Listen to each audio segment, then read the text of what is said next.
Allohga bo'lgan ishonch, hayot ne'mati, qalb xotirjamligi, ko'zlar quvonchi, saodat manbar kuyi.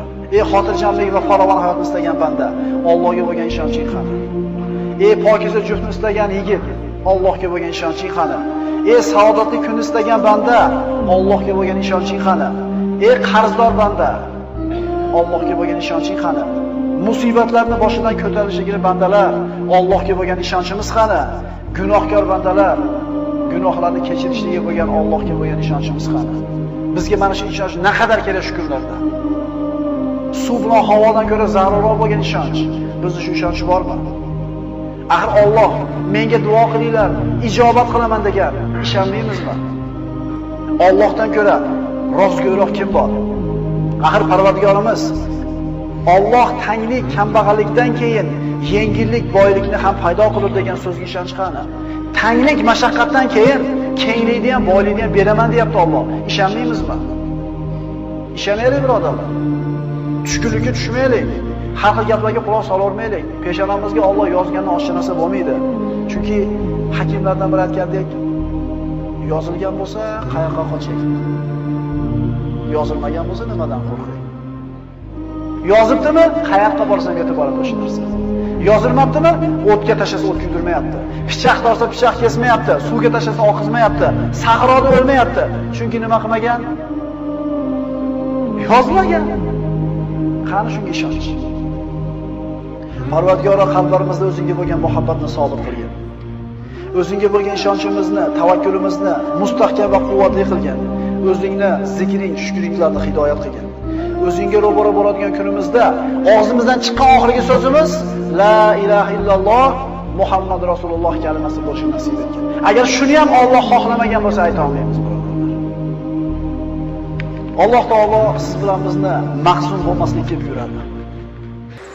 Alloh taolo siz bilan bizni o'ziga tavakkul qilishlikka buyuradi. G'am, qayg'u, huzn insonga nimani olib keladi? Alloh taolo siz bilan bizni man qilgan ish. Mahzun bo'lma. Hech qachon mahzun bo'lma. Chunki qayg'u seni o'tmishingdan bezovta qilib, kelajakdan xavotirga soladi. Oqibatda bugungi kuningni yo'qotasan. Hech qachon mahzun bo'lma. Chunki qalb qayg'u bilan ovora bo'lib, ruhing so'nib, yuzing nuri ketadi. Orzu umidlaring yo'q bo'ladi. Ey mo'min banda, mahzun bo'lma. Chunki qayg'u dushmaningni xursand qilib, do'stingni mahzun qiladi. Qayg'u sababli haqiqatlarni ko'ra olmay qolasan. Mahzun bo'lma, chunki qayg'u qazoy qadorga norozilik, ne'matga esa nonko'rlik bo'ladi. Mahzun bo'lma, chunki qayg'u, g'am yo'qolgan narsani qaytarmaydi. O'liklarni tiriltirib, qadarni qaytarmaydi, foyda keltirmaydi.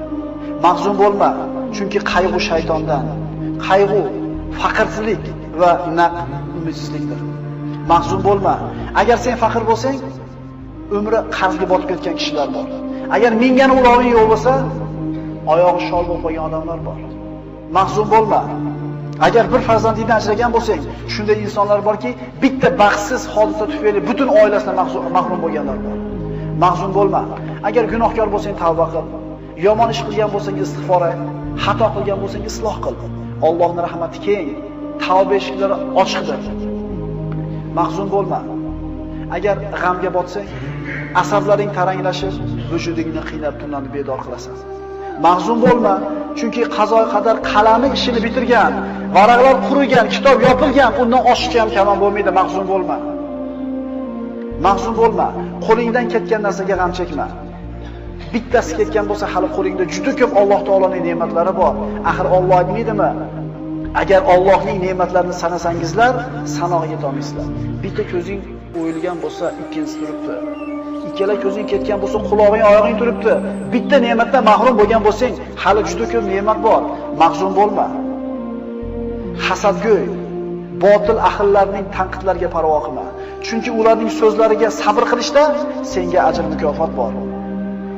Seni tanqid qilishlari seni qadringni belgilaydi. Axir odamlar o'lik itga so'z otmaylar-ku.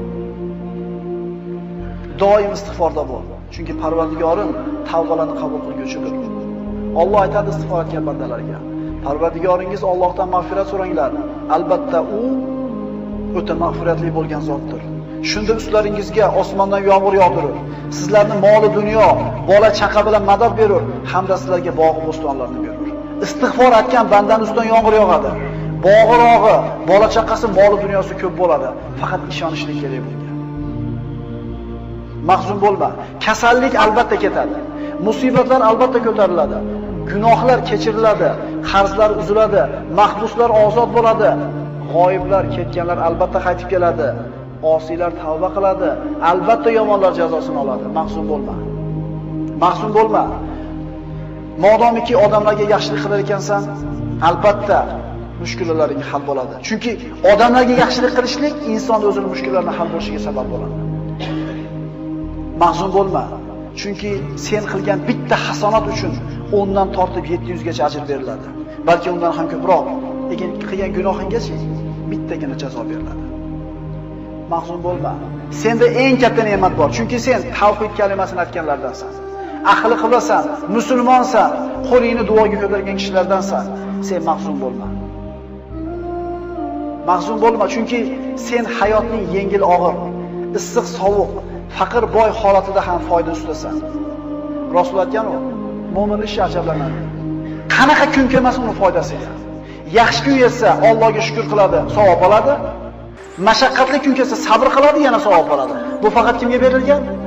Mahzun bo'lmaydi musulmon odam. Mahzun bo'lma. Axir senda Qur'on bor, zikr, duo bor. Axir senda namoz, amr ma'ruf, sadaqa, boshqa savobli amallar bor. Boshqalarda yo'q bu narsa. Kim xohlardi dunyoda iymoningni berasan, dunyodagi hamma xohlagan narsani beraman desa, qaysi mo'min xohladi shu narsani? Odamlarga zulm qilayotgan, haqlarini yeyotgan, tuhmat qilayotgan, bo'xton qilayotganlar ham o'ladi. Zulm ko'rgan, sabr qilgan, savob umid qilgan kishilar ham o'ladi. Lekin Alloh taoloning huzuriga borganda kim yutuqda bo'ladi? Dunyo hayoti vaqtincha. Ad-dunya sa'a fajal xato degan Rasululloh. Dunyo 1 soatlik umr bor yo'q. Ana shu 1 soatni ibodatga aylantirdilar degan Rasululloh. Kim o'lmaydi? Kim o'lmaydi? Mahzun bo'lma. Axir qora bulutlarni tarqaganini, qorong'i tunni yorishganini, shamollarni to'xtaganini ko'rmaganmisan? Inshaalloh mashaqqatlaring rohatga, hayoting yorug'likka, kelajaging ne'matga to'lib boradi. Inshaalloh. Mahzun bo'lma. Agar oldingda chora qolmasa, yo'llar berkilib, umidsizlik bostirib kelsa, yo Alloh degan. Mahzun bo'lma. Agar musibat, baxtsizlik, xavotir kelsa, yo Alloh degan. Mahzun bo'lma. Agar keng dunyo tor bo'lib ketgan bo'lsa, ishlar og'irlashsa, yo Alloh deb nido qilgin. Mahzun bo'lma. Agar oldingda ishlar yopilsa, yo Alloh deb nido qilgin. Odam boshiga qiyin kun tushsa, tashvish bostirib kelsa, o'zini u teshik urib ko'radi, bu teshik urib ko'radi, undan yordam so'rab ko'radi, bundan pul so'rab ko'radi, unga dardini aytib ko'radi, bunga shikoyat qilib ko'radi-da, oxirida nima deydi? Alloh endi o'zing borsan endi. Qachon? Oxirida. Siz Alloh deng, mushkulingizni Alloh kimi qo'li bilan qanaqa qilib hal qilib beradi, uni kim biladi? Chunki unga saharlarda hojatlarni so'rab qo'llar cho'ziladi. Qalblar uning marhamatidan umid qiladi. Uning ismini aytib, ko'ngillar taskin topadi, ruhlar orom oladi, asablar tinchlanadi. Uning ismini qalbingdan aytgin. Ishonib unga duo iltijo qilgin. Uning rahmatidan umid qil. U duolaringni eshitib turganiga va albatta ijobat qilishiga ishongin. Shunda agar shunday so'rasak, nima bo'ladi? Omonlik, xotirjamlik, farovonlik, to'kin sochinlik, quvvat, izzat, yordam, lutf, inoyat, ihson keladi Alloh tomonidan. Faqat shunga loyiq bo'lishlik kerak. Yo Alloh, bedor ko'zlarga xotirjamlik uyqusini, omonlikni bergin. Istirobga tushgan qalblarga taskin va halovat bergin. Ularga yengillik va yaqin fathini bergin. Yo Alloh, ko'zlarni o'z nuringga hidoyat qilgin. Adashganlarni to'g'ri yo'lingga boshlagin. Parvardigoro, bizlardan g'am qayg'ularni ketkizgin. Ya Alloh, agar unutgan yoki xato qilgan bo'lsak, bizni azobiga giriftor aylama. Parvardigoro, bizlarning zimmamizga bizlardan ilgari o'tganlarning bo'yinlariga qo'ygan yukini yuklama. Bizlardan tashvish iztiroblarni ketkizgin. Xavf va xatardan yolg'iz o'zingdan panoh so'raymiz. Parvardigor, sendan boshqalarga suyanib qolishdan, boshqalardan umid qilib qolishlikdan panoh so'raymiz. Sen bizning hojamizsan. Yengil kunimizda, og'ir kunimizda, tashvishli xotirjam kunimizda Allohga o'ziga ishonaylik.